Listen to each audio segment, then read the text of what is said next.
My wife and I lost our 15-year-old son to suicide. I lost my baby brother in May, and here in Aiken. We'd love to eradicate it. We'd love a world without suicide, but we can all work together as a community and learning warning signs. And if that helps in any way, I'm just going to continue to use our loss for somebody else's gain.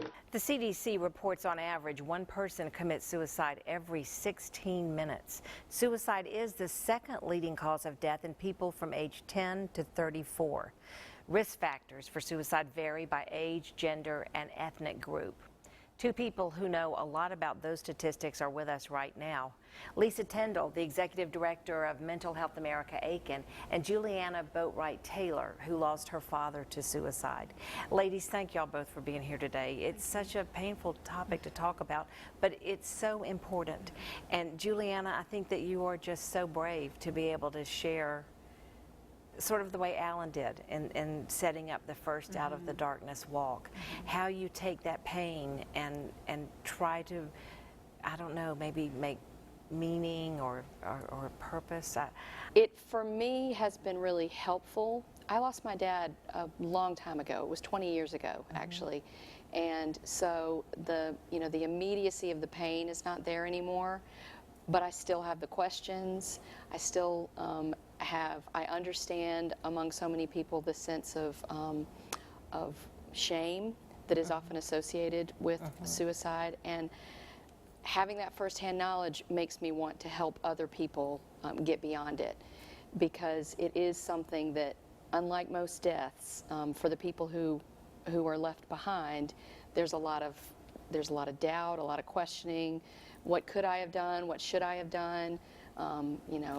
And that sort of thing is can be channeled into a much more positive place. There's grief and loss, but there's maybe anger as well? There's a ton of anger. That was, I would say, the majority of what I felt for the first couple of years at least after my dad died. And that's an unusual feeling to have for an extended period of time when someone's passed. You're angry at the world, but you're also kind of angry at the person. And I would think that would then lead to guilt, and maybe you'd feel guilty about that. One of the best things about the walk and the sense of community that I have gotten from it is recognizing on a real fundamental personal level that I am so not alone in that experience. Everybody who loses someone to suicide feels those same things, and just being around people and knowing that this is not a unique experience to me actually makes it a little bit easier. I host a support group monthly for survivors of suicide, and Juliana and I are alike in that regard, as we see that unique group of people who come together with that unique grief. And through the stories I've heard of suicide loss, I've just become absolutely passionate in suicide prevention, a very strong sense of connectedness to those people who've lost loved ones to suicide, and just an adamant preventive methods in the schools and through Mental Health America of Aiken County and through our Coalition for Suicide Prevention. I will be there walking, I will be on a team, and I will be sharing in that experiences with hundreds of people who will be there that day. Lisa, if somebody's watching right now and they need help, what can they do? Well, they can call the Suicide Prevention Hotline. They can also access our Coalition for Suicide Prevention website. It's called preventingsuicides.org.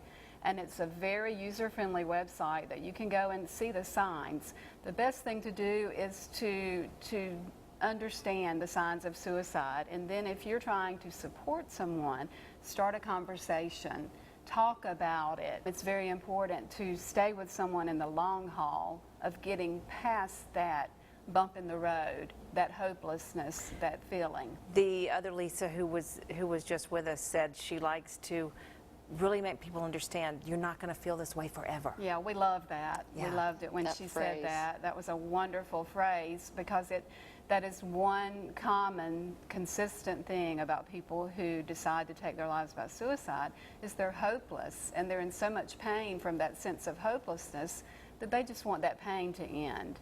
And so it's so important to help someone see past whatever has compromised their sense of well-being. Earlier in this broadcast, you saw the little bit we ran from the Humans of New York Facebook page, and there were so many comments to that post.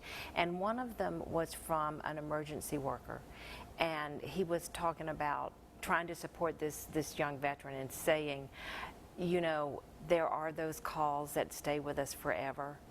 And the one that really stuck with this guy was a 12-year-old who hanged himself.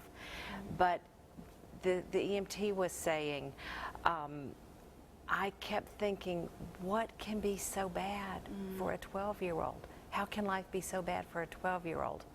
We never know. That also is a real consistency in the support group meetings. There's such a sense to know why.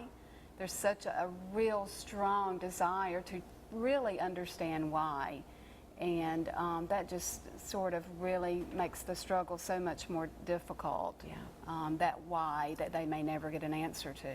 Well, it's the support group and the support of others has been so beneficial for you.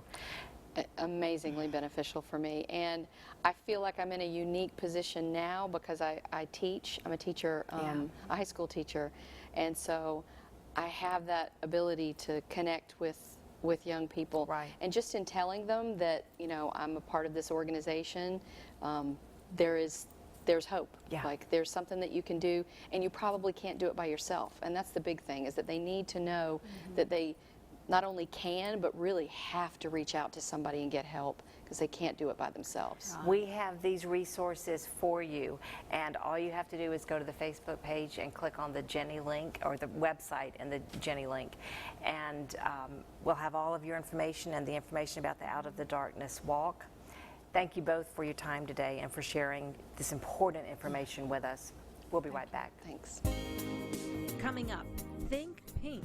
It is Breast Cancer Awareness Month. We'll tell you how local groups are supporting women and men fighting breast cancer.